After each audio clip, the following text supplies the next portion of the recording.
तो दोस्तों आज आपको हम पूरा लखनऊ घुमाने वाले हैं। तो ये हमारी गाड़ी खड़ी हुई है और ये हमारे आफ्ताब साहब हैं, कैमरे के पीछे हमारे मोनी साहब हैं।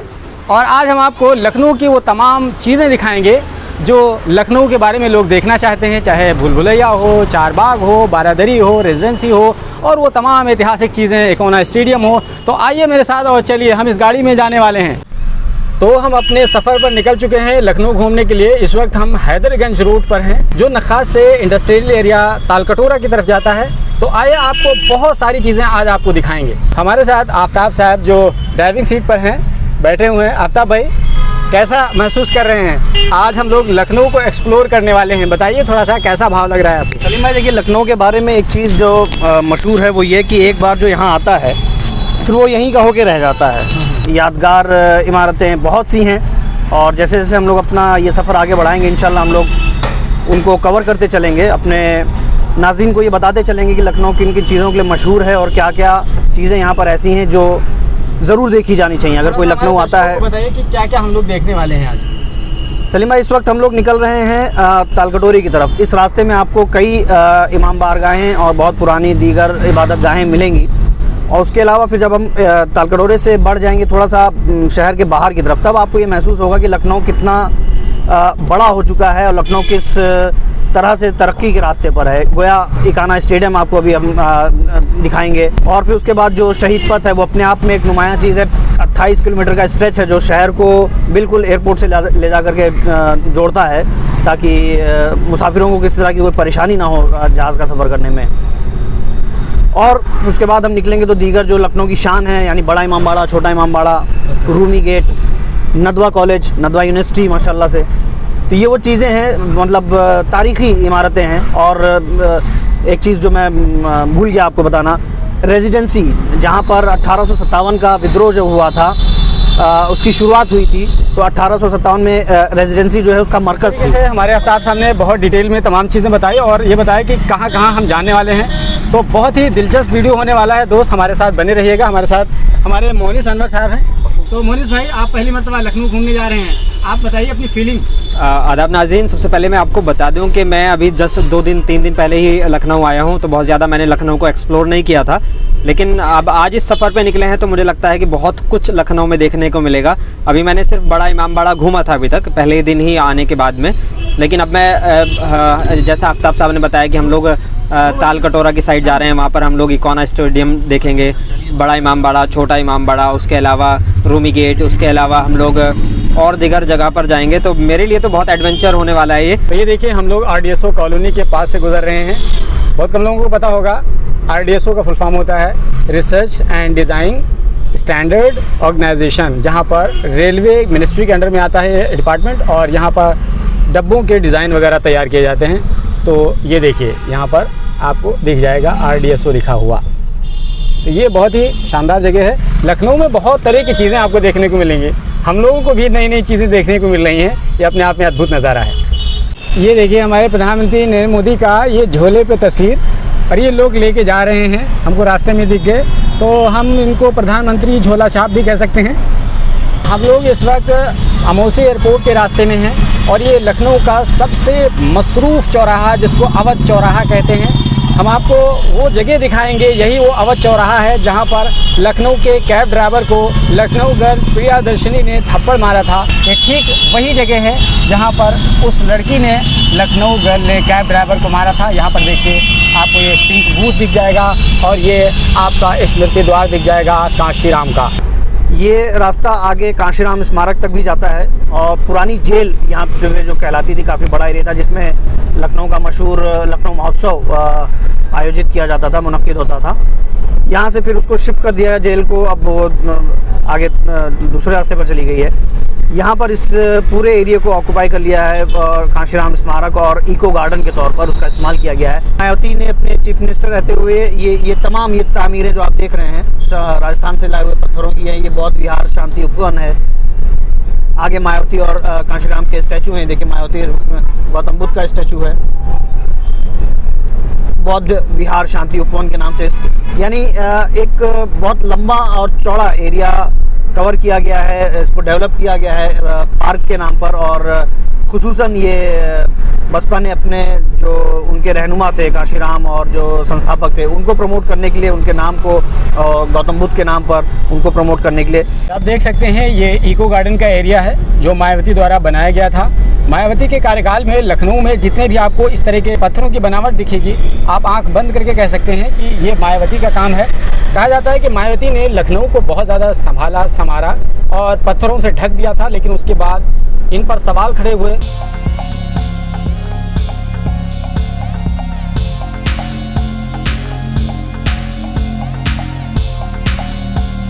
हम लोग इस वक्त कंटोनमेंट जोन में जा रहे हैं जिसको लखनऊ कैंट कहते हैं।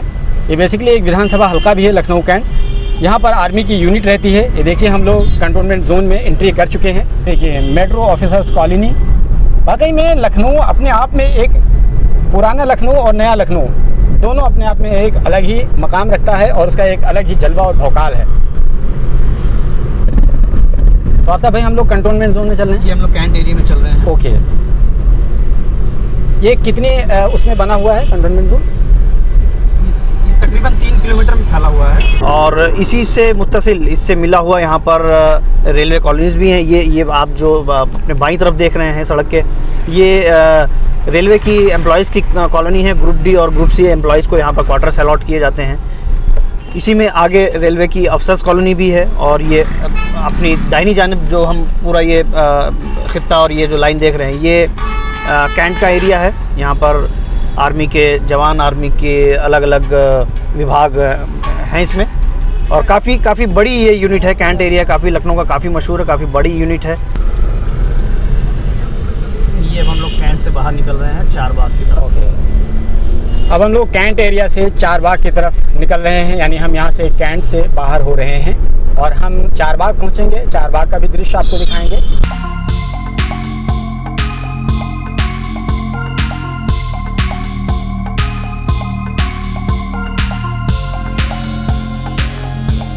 तो ये देखिए हम कैंट एरिया को समाप्त कर चुके हैं। यहाँ लिखा हुआ है थैंक यू फॉर विज़िट, धन्यवाद आने के लिए, यानी कैंट एरिया यहाँ से ख़त्म हो गया है और अब हम यहाँ से चारबाग के लिए रवाना हो रहे हैं। हम चारबाग पहुँचकर आपको चारबाग का दृश्य दिखाएंगे क्योंकि चारबाग का रेलवे स्टेशन अपने आप में एक ऐतिहासिक जगह है। तो हम लोग लखनऊ के चारबाग रेलवे स्टेशन पर पहुँच चुके हैं और आपको दिखाएँगे। ये देखिए लखनऊ का ऐतिहासिक चारबाग रेलवे स्टेशन जो 1867 में बनाया गया था, 19वीं सेंचुरी में।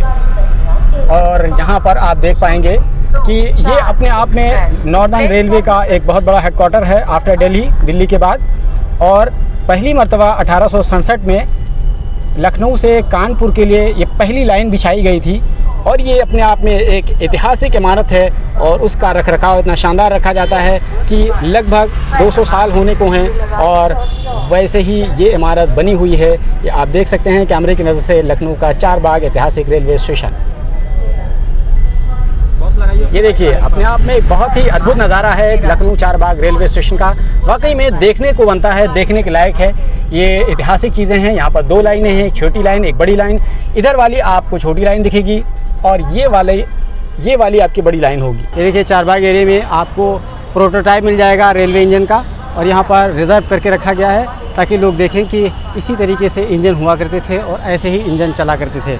मैं आपको थोड़ा सा जूम करके दिखाना चाहूँगा। ये देखिए कुछ इस तरीके से दिखेगा।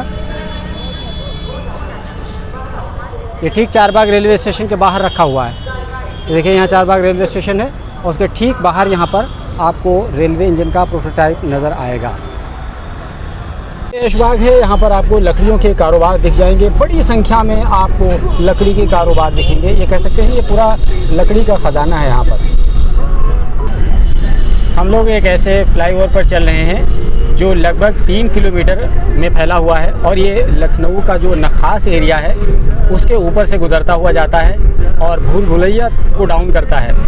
आप ये अंदाज़ा कर सकते हैं कि लगभग मुझे लगता है कि लखनऊ में एक तमाम बड़े ओवर ब्रिज में से एक बड़ा ओवर ब्रिज ये भी है जो अखिलेश यादव के ज़माने में बनाया गया। कहा जाता है अखिलेश यादव ने काम बहुत किया लेकिन उनका काम बोला नहीं बल्कि काम बिलबिला गया, जिसका बहुत बाद में मजाक भी उड़ाया गया।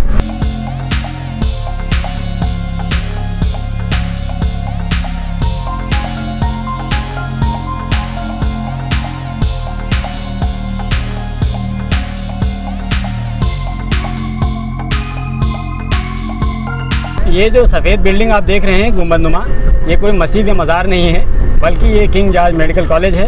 ये सरकारी हॉस्पिटल है और बहुत बड़ा सरकारी हॉस्पिटल है। ये लखनऊ के दिल में आबाद है और पूरे उत्तर प्रदेश से, कह सकते हैं कि ईस्ट उत्तर प्रदेश से बड़ी संख्या में लोग यहाँ पर इलाज कराने के लिए आते हैं और सुविधाएं अच्छी हैं यहाँ पर, और साफ़ सफाई का भी बड़ा ख्याल रखा जाता है। ये देखिए, यहाँ पर आपको तारीख़ी इमारत भूल भुलैया दिख जाएगी और आसफी मस्जिद। जी बिल्कुल, जो आप मनारा देख रहे हैं, ये 2 मनारे भूल भुलैया के अंदर कायम करदा आसफ़ी मस्जिद के हैं, जो नवाब आसिफउद्दौला द्वारा तामीर की गई थी 1780 में।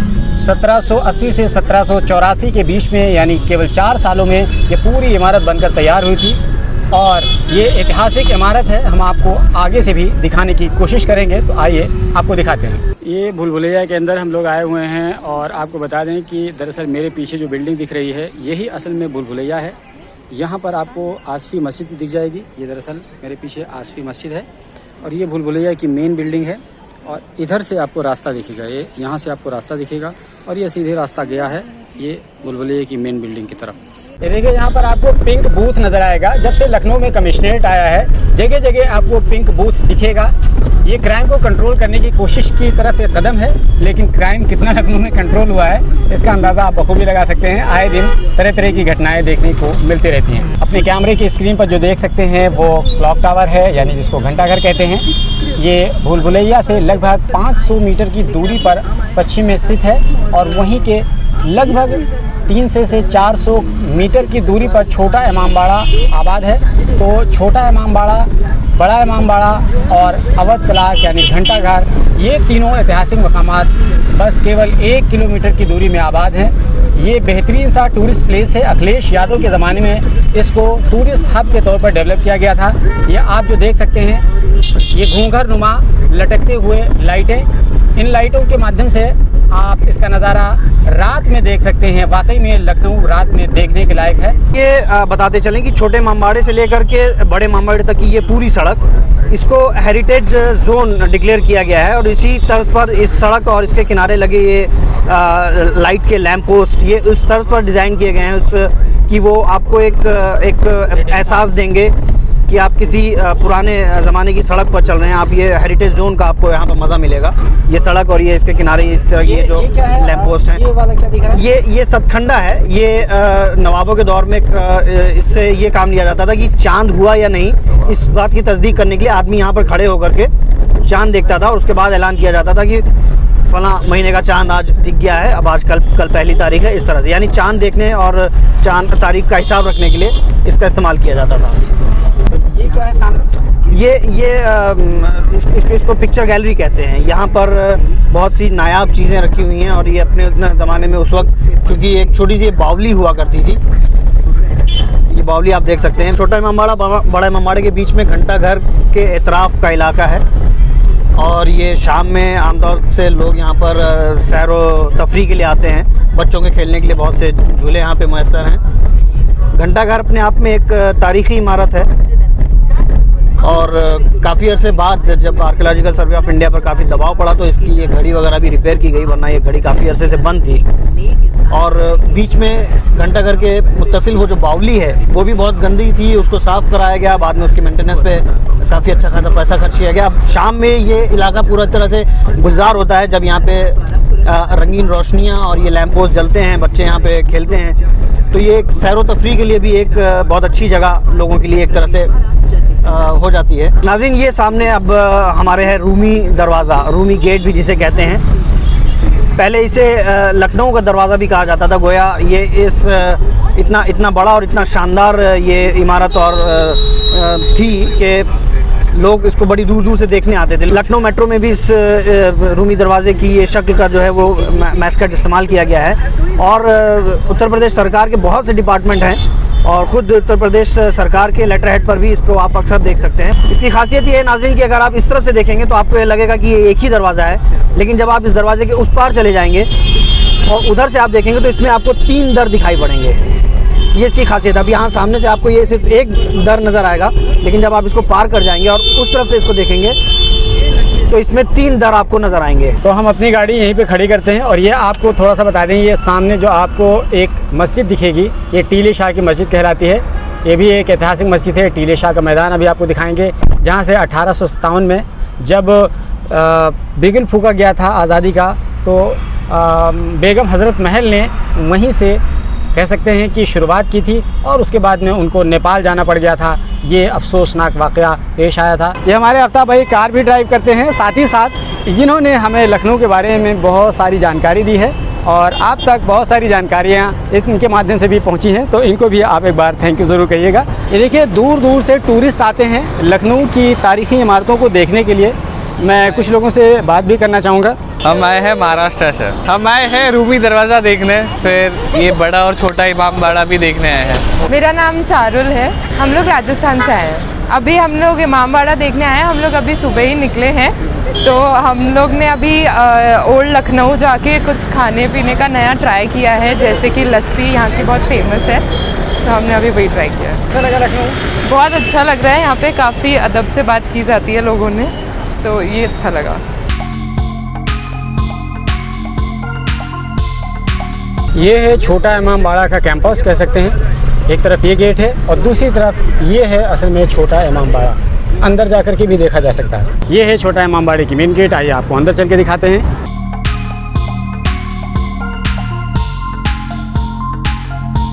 इस तरफ और इस तरफ दोनों तरफ ताजमहल नुमा कुछ इमारत बनी हुई है और एक मेन बिल्डिंग सामने दिख रही है। ये है पूरा छोटा इमाम बाड़े का कैंपस। ये बड़े इमाम बाड़े यानी भूल भुलैया से लगभग 500 मीटर की दूरी पर आबाद है। लोगों ने थोड़ा सा ब्रेक लिया है और ब्रेक में चाय पार्टी चली। हमारे मोनी साहब और ये हमारे आफ्ताब साहब और ये हमारे शारिफ रज़ा साहब, ये गल्फ़ अबाया इनकी एक शॉप है जहाँ पर आपको बुरक़े और स्कार्फ्स वगैरह मिलते हैं। और ये हमारे ज़कियादी साहब हैं जो ETV के बहुत पुराने एम्प्लॉय हैं। तो कुल मिलाकर के एक छोटा सा हाल्ट हमने लिया और इसके बाद अभी भी हमारा सफ़र जारी है। ये टीले शाह की तारीख़ी मस्जिद है। ये 1857 का जो संग्राम हुआ था स्वतंत्रता, उसमें बेगम हज़रत महल ने इसी के मैदान से हुंकार भरी थी। ये बुद्धा पार्क है, ये एक अम्यूज़मेंट पार्क है। बेसिकली यहाँ पर तफरीही तमाम तरह की चीज़ें दिख जाएंगी और एक बड़ी संख्या में लोग गौतम बुद्ध पार्क में आकर के तफरीह करते हैं या बोटिंग वगैरह भी करते हैं। और उसके ठीक बगल में ये साइंटिफिक कन्वेंशन सेंटर है जो अटल बिहारी वाजपेयी ने अपने सांस निधि से बनवाया था। आज उनके ही नाम पर उसका नाम रख दिया गया है, Atal Bihari Vajpayee scientific convention centre. मारूफ दानिशगाह दारुल उलूम नदवतुल उलमा है, इसको नदवा कॉलेज कहते हैं समझने के लिए। पूरे भारत से लगभग 4000 बच्चे यहाँ तालीम हासिल करते हैं। लगभग 125 साल का अरसा गुजर चुका है। दारुल उलूम नदवतुल उलमा की ये मेन बिल्डिंग आज भी अपने आबोताब के साथ बरकरार है। लखनऊ का ज्योतिबा फुले पार्क है, यहाँ पर बुडुक्की का मेला लगा हुआ है। 1 महीने का मेला लगता है, इसको कार्तिक मेला भी कहते हैं। ये देखिए, इससे पहले यहाँ पर लखनऊ दीपोत्सव महोत्सव लगा हुआ था और अब बुडुक्की का मेला लगा हुआ है। पीछे आपको अवध कलार दिख जाएगा, वहाँ पर के डी सिंह बाबू स्टेडियम दिखेगा। ये मेट्रो की लाइन दिखेगी और यहीं पर ठीक बगल में आपको लखनऊ यूनिवर्सिटी भी जाएगा। एक तरह से एडसेंस है उसका, लखनऊ यूनिवर्सिटी और नदवा कॉलेज। ये सूरज कुंड पार्क यहाँ पर आपको सामने दिख जाएगा। यहाँ पर एक प्लेनेटोरियम है जिसको नक्षत्रशाला हिंदी में बोलते हैं। ये देखिए गोल गोल गुंबदनुमा आपको दिख रहा होगा और उसके बगल ही में सूरज कुंड पार्क है। यहाँ पर एक घड़ी दिखती है जो सूरज के दोष पर चलती है और उसके ठीक बगल में हमारा ये रेजिडेंसी शुरू हो रहा है। 1857 का जो स्वतंत्रता संग्राम शुरू हुआ था उसमें जो एक संघर्ष की कहानी हुई थी, कहा जाता है कि नवाब शुजाउद्दौला ने इसकी तामीर करवाई थी और ये अंग्रेज़ों को अलॉट कर दिया गया था कुछ रेजिडेंट के तौर पर। ये देखिए, ये रेजिडेंसी है और ये देखिए, ये पूरा आपको रेजिडेंसी का एरिया आपको दिखेगा। ये अंदर बहुत ही तारीख़ी और ऐतिहासिक इमारतें आपको देखने को मिलेंगी। यहाँ पर टिकट लगता है, लगभग 20 से 25 रुपये का टिकट है। आप अगर देखना चाहेंगे तो आप अगर लखनऊ आएँ तो आप रेजिडेंसी ज़रूर आएँ। ये एक ऐतिहासिक जगह है और ये देखने के लायक है। हम चूँकि अंदर नहीं जा रहे हैं, हम दोबारा से कभी आएंगे तो पूरा एक सेपरेट व्लॉग बनाएंगे रेजिडेंसी पर। और इस वक्त हम आपको एक रनिंग व्यू दिखा रहे हैं क्योंकि हमें लखनऊ की तमाम तरह की चीज़ें दिखानी हैं। इनके ठीक बगल में आपको लखनऊ का हाई कोर्ट दिखेगा जो कि यहाँ से शिफ्ट होकर के गोमती नगर चला गया है। यहाँ पर सिविल कोर्ट बचा हुआ है और उसके ठीक बगल में हम कहेंगे तो अपोजिट साइड में आपको एक पार्क नुमा शहीद स्मारक मिल जाएगा और उसके बगल में ही कारगिल पार्क मिलेगा जहाँ पर 1999 में करगिल की लड़ाई हुई थी इंडिया और पाकिस्तान के बीच में। करगिल में जो अवध प्रांत से जितने भी वीर गति को प्राप्त हुए थे, जितने भी हमारे सैनिक, उनकी यहाँ पर स्मृति लगाई गई है और उनकी याद में इसका नाम रख दिया गया है करगिल शहीद पार्क। इसके बाद में आपको ये मेट्रो स्टेशन, KD सिंह बाबू स्टेडियम, ये लखनऊ का पुराना क्रिकेट स्टेडियम आपको दिखेगा। अब तो इकोना क्रिकेट स्टेडियम बन गया है, अखिलेश यादव ने बहुत ही शानदार अद्भुत बनाया है, लेकिन ये पुराना हुआ करता था और यहाँ पर कभी मैचेस हुआ करते थे। हालांकि रणजी मैचेस अभी भी यहाँ पर होते हैं। ये देखिए उसका मुख्य द्वार है, आप देख सकते हैं, और ये खूब बड़ा सा है। ये लखनऊ का क्रिकेट स्टेडियम, हम जब लखनऊ में पहली बार आए हुए थे तो हमने यहाँ करके देखा था। अब तो लखनऊ का नक्शा और रंगरूप बहुत हद तक तब्दील हो गया है, तो इस वजह से अब वो लोग जो 10 से 15 साल पहले लखनऊ आए थे वो अब लखनऊ को इस रूप में देखकर पहचान नहीं पाएंगे। ये जो आपको मेट्रो की लाइन दिख रही है, ये दरअसल मेट्रो की ये जो लाइन है ये लखनऊ के अमौसी एयरपोर्ट से मुंशी पुलिया तक है और इसकी पूरी लंबाई 23 किलोमीटर है, जिसमें से 20 किलोमीटर ऊपर है और 3 किलोमीटर जो हज़रतगंज का एरिया है वो अंडरग्राउंड है। तो इस वक्त हम लोग हज़रतगंज में जा रहे हैं और हज़रतगंज में 3 किलोमीटर लखनऊ का मेट्रो अंडरग्राउंड चलता है। तो यहाँ पर आपको ऊपर का फ्लाईओवर नहीं दिखेगा, यहाँ से आपको ऐसे ही देखने को मिलेगा अंडरग्राउंड। ये लखनऊ के हज़रतगंज में ये डाकखाना है, लखनऊ की दुल्हन है कह सकते हैं हज़रतगंज। और ख़ास बात आपको ये बताएं कि आपको यहाँ पर जितनी इमारतें दिखेंगी वो दिल्ली के कनॉट प्लेस से काफ़ी हद तक मिलती जुलती दिखेंगी। और सन 2007 में जब मायावती की सरकार बनी थी उसके बाद उन्होंने फैसला किया था कि हज़रतगंज को एक रंग में रख दें। उसके बाद से उन्होंने यहाँ की जितनी भी इमारतें हज़रतगंज में दिखेंगी आपको रोड के दोनों तरफ एक रंग में ही नज़र आएंगी। ये मायावती जी का कमाल था, ये उन्हीं का आइडिया था। आपको भारत समाचार का दफ्तर दिखेगा। भारत समाचार सुर्खियों में तब आया था जब इस पर IT का छापा पड़ा था। जी हाँ, वही भारत समाचार जिसको ब्रजेश मिश्रा हेड करते हैं। लखनऊ का सबसे बड़ा ये चर्च है, ये गिरजा है और यहाँ पर संडे को आपको सुबह और शाम प्रोग्राम होता हुआ नज़र आएगा। हम कई मरतबा इसमें शिरकत कर चुके हैं। यहीं पर ये देखिए मेट्रो का अंडरग्राउंड आपको स्टेशन दिख जाएगा। दोस्तों आपको बताऊं कि लखनऊ को एक्सप्लोर करना एक दिन में संभव नहीं है। हम कोशिश करेंगे कि लखनऊ का जितना ज़्यादा हिस्सा हम आपको दिखा पाएँ अपने इस ब्लॉग के माध्यम से दिखाएंगे, लेकिन कोशिश करेंगे कि दूसरे अन्य ब्लॉगों के माध्यम से हम लखनऊ को बहुत ही डिटेल में एक्सप्लोर कर पाएँ। ये लखनऊ का कनॉट प्लेस है और ये साहू सिनेमा, ये PVR सिनेमा हाउस तो बहुत सारे बंद हो गए हैं और लेकिन ये PVR में तब्दील कर दिया गया है। ये बहुत ही ऐतिहासिक सिनेमा हॉल है। आपको मैं बता दूं हज़रतगंज नवाब मोहम्मद अली ने इसकी शुरुआत की थी, इसको बनाया था, इसको बसाया था। लगभग 200 साल पहले इसको बसाया गया था और 200 साल के बाद हज़रतगंज का रंग रूप और प्रारूप आपको ऐसा दिख रहा है। आप इमेजिन करिए कि 200 साल पहले हज़रतगंज कैसा दिखता रहा होगा। देखिए हम लोग अटल चौक पर हैं, जिसका पुराना नाम हज़रतगंज चौराहा हुआ करता था, उसका नाम अटल चौक हो गया अटल बिहारी वाजपेयी के नाम पर। और इसके जब आप पश्चिम मुड़ेंगे चारबाग के रोड पर तो आपको थोड़ी ही दूर पर आपको बाएं हाथ पर विधानसभा दिख जाएगा, NXC दिखेगी और उसके दाहिने तरफ ठीक अपोजिट साइड में BJP का दफ्तर दिखेगा। ये BJP उत्तर प्रदेश का दफ्तर है और उसके ठीक अपोजिट साइड में ये विधानसभा है। तो विधानसभा से बहुत नज़दीक हैं, शायद इसी वजह से ही सत्ता में है। हालांकि ये मुद्दतों सत्ता से बाहर रहे हैं, बहुत मुश्किल से इनको सत्ता मिली है, लेकिन बहरहाल अब मिल गई तो मिल ही गई। लेकिन देखने वाली बात होगी कि क्या ये सत्ता कब तक बरकरार रहेगी, क्या 2022 में ये सत्ता बरकरार रहेगी या 2022 में सत्ता चली जाएगी। ये विधानसभा के ठीक सामने आपको लोक भवन दिख जाएगा। ये देखिए लोक भवन अखिलेश यादव ने बनवाया था। अखिलेश यादव ने लखनऊ में काम बहुत किया है, लेकिन अनफॉर्चुनेटली अखिलेश यादव हार गए। ये लखनऊ का विधानसभा है, हम लोग विधानसभा से गुजर रहे हैं। यहाँ पर आपको तमाम विधायक उत्तर प्रदेश के यहीं पर विधानसभा होती है, यहीं पर लोग बैठते हैं, कानून बनते हैं और यहीं पर हंगामा होता है, टेबल खटखटाते हैं और ये तमाम तमाशे यही किए जाते हैं। कानून भी बनाते हैं, कानून की धज्जियाँ भी यहीं उड़ाई जाती हैं। ये उत्तर प्रदेश का सचिवालय है, यहाँ से कह सकते हैं पूरे उत्तर प्रदेश का की व्यवस्था चलती है और यहीं तमाम वज़ीरों मिनिस्टरों के तमाम दफ्तर होते हैं। सचिवालय, ये सचिवालय है, तमाम सचिव बैठते हैं, सेक्रेटरीज बैठते हैं, इसको इंग्लिश में सेक्रेटरीट बोलते हैं, हिंदी में सचिवालय बोलते हैं। और तमाम मंत्रियों के यहाँ पर सचिव बोलते हैं, बैठते हैं और यहाँ उनके दफ्तर होते हैं। यहीं पर तमाम नीतियाँ बनाई जाती हैं और यहीं से क्रियान्वयन होता है तमाम नीतियों का। ये सुन्नी सेंट्रल वक्फ बोर्ड उत्तर प्रदेश का ये ऑफिस है। आपको याद होगा बाबरी मस्जिद का पूरा कज़िया ये दरअसल यहीं से पूरा हल हुआ था। ये उत्तर प्रदेश कांग्रेस का कार्यालय है लखनऊ में माल एवेन्यू के अंदर। जब 2017 का रिज़ल्ट आया था तो हम माल एवेन्यू आए थे कांग्रेस के दफ्तर और यहाँ पर हमने एक आकर के वॉक थ्रू किया था। आपको बताया था कि यहाँ पर केवल 7 सीटें मिली थी कांग्रेस को, लेकिन अब देखिए यहाँ पर पूरी तरह से गुले गुलजार है। प्रियंका गांधी जब से एक्टिव हुई हैं, चारों तरफ आपको प्रियंका गांधी के बैनर, होर्डिंग, हर तरह के उनके पम्फलेट्स लगे हुए आपको नज़र आएंगे। ये उत्तर प्रदेश में बसपा यानी बहुजन समाज पार्टी का कार्यालय है। ये माल एवेन्यू हज़रतगंज में पड़ता है। ये तमाम देखें, यहाँ पर आपको बैनर पोस्टर दिख जाएंगे। हम लोग हज़रतगंज के VIP जोन में चल रहे हैं। ये माल एवेन्यू का पूरा एरिया है और इस वक्त हम लोग कांग्रेस और BSP के दफ्तर के बाद हम समाजवादी पार्टी के कार्यालय पर जा रहे हैं।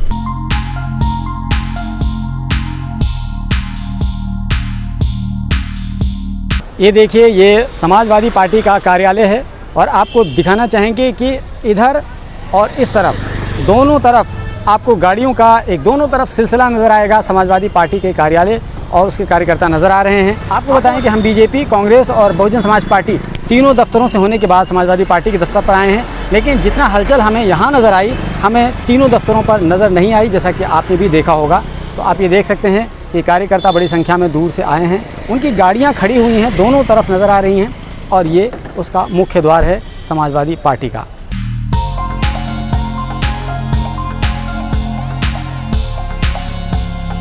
ये विमेन हेल्पलाइन 1090 चौराहा है, यहाँ पर आप देख सकते हैं। और इसके तरफ अगर आप जाएंगे तो यहाँ पर आपको अंबेडकर पार्क मिलेगा जो पत्थरों से बनाया गया था। तो हम हज़रतगंज की चकाचौंध से आ गए हैं गोमती नगर के इलाके में। मेरे पीछे आप देख सकते हैं ये अंबेडकर पार्क है, मायावती ने अपने कार्यकाल में बनाया था और ये पूरी तरीके से पत्थरों से ढका हुआ है। बहुत ही आपने कम ऐसा पार्क देखा होगा जो पत्थरों से बनाया गया है। हालांकि जब पार्क का शब्द दिमाग में आता है तो घास फूस नज़र आता है, लेकिन ये पत्थरों से बनाया गया पार्क है। मायावती जी ने इसमें डॉक्टर भीमराव अंबेडकर की मूर्ति लगवाई है, स्वयं अपनी भी मूर्ति लगवाई है और यही वजह है कि ये बहुत ज़्यादा विवादों में रहा है। मायावती अपने विवादों में इसलिए ज़्यादा घिरी थी क्योंकि उन्होंने यहाँ पर हाथियों की एक लंबी सीरीज़ बनवाई थी और उसको लेकर के बहुत ज़्यादा हंगामा खड़ा हुआ था। उस मायावती जी ने ये तर्क दिया था कि जो हमारा चुनाव चिन्ह है उसमें हाथी का जो सूंड है वो नीचे की ओर होता है, जबकि यहाँ पर जो हमने बनाया है उसका सूंड ऊपर है, इसलिए ये हमारा चुनाव चिन्ह नहीं हो सकता है। तो दरअसल मायावती का ये तर्क था, लेकिन मायावती के इस तर्क को बहुत ज़्यादा एक्सेप्ट नहीं किया गया। लेकिन बहरहाल ये विवाद और वाद की बातें चलती रहती हैं। ये हमने आपको यहाँ पर दिखाया और यहाँ से हम आपको लेकर के चलेंगे। एकोना का अंतर्राष्ट्रीय क्रिकेट स्टेडियम है, तो आप हमारे साथ बने रहिए और चलिए हम आपको सीधे एकोना लेकर चलते हैं।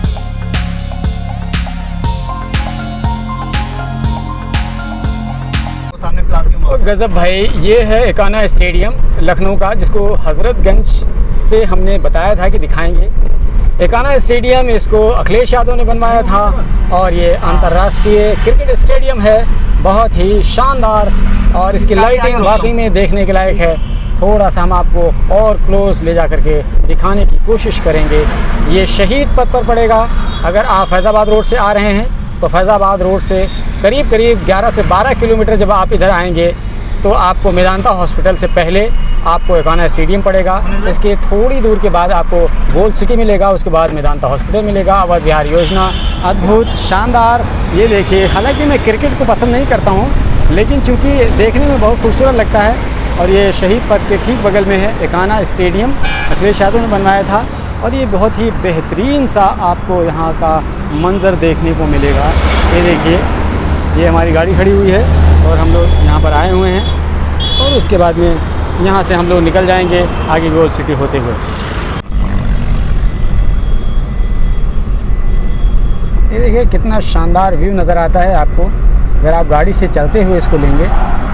इस पे तो पूरा एक व्लॉग बनाने के लायक है।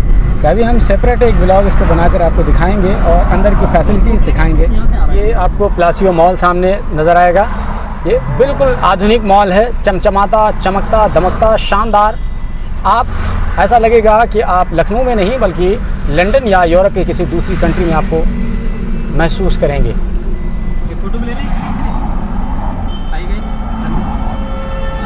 तो हम लोग लखनऊ कवर करने के लिए दोपहर में निकले थे और इस वक्त शाम हो गई है।